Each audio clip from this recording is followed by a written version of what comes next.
Hello, Deals math class. This is specifically for 8th grade, but 6th graders, 7th graders, go ahead and look at it. It is about scatter plots. And 6th graders, guess what? In about 2 weeks, you're going to get to scatter plots, so might as well look. All right, so a quick definition of this, because again, yeah, you've already learned what scatter plots are. But what we're going to just talk about is it's a relationship between two sets of data. So it's a relationship between two sets of data. So we're going to compare, let's see if you can see that there, two sets of data. So guess what? We are talking about statistics too. Woohoo! Statistics and probability. This is where we're at. So we've got a scatter plot. We're going to compare two sets of data. So what this looks like, here we go. We got a little graph and we're going to compare some dogs on the x-axis here. And then we're going to compare some cats on the y. Okay, so if we're going to look at this, and my comparison would be x comma y. This would be dogs, cats.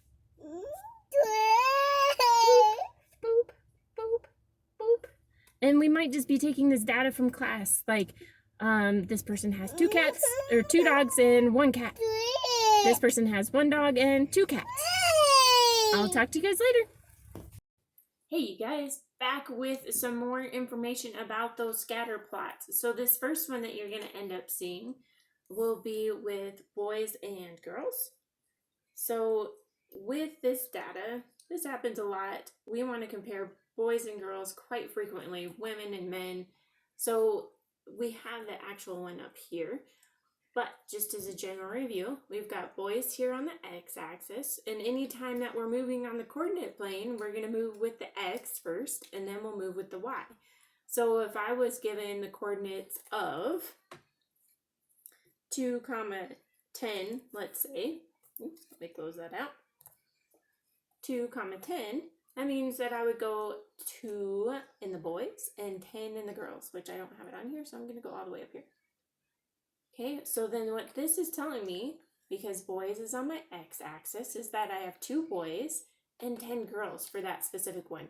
So that scatter plot that I'm looking up at right now is actually for my classes throughout the day. My boys to girls ratio, let's say. Okay, and then we've got our next one. All right, so again, another example, we have our general one that you can see up here, but just a bigger one that we can see. We've got our height and our weight, but this time I want you to tell me, is height the x or the y-axis? It is the x-axis, so then that means that weight is the y. So if we are seeing it as an ordered pair, the x will come first, which is your height, and your y comes second, which is your weight. Okay, so possibly I would have 50 and then all the way up here to 65. Okay, so as you get taller, you inherently get heavier. So that is one of just comparing different height and weight.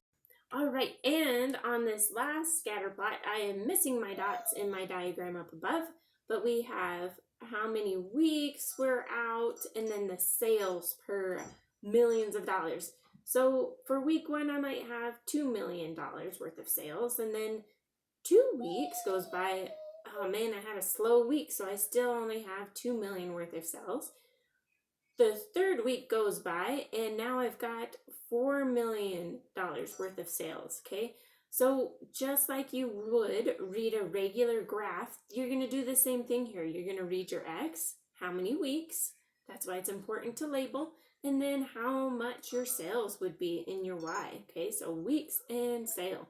So then that way you can identify what is going on between these two data sets. All right, I'll see you for my next video. Bye!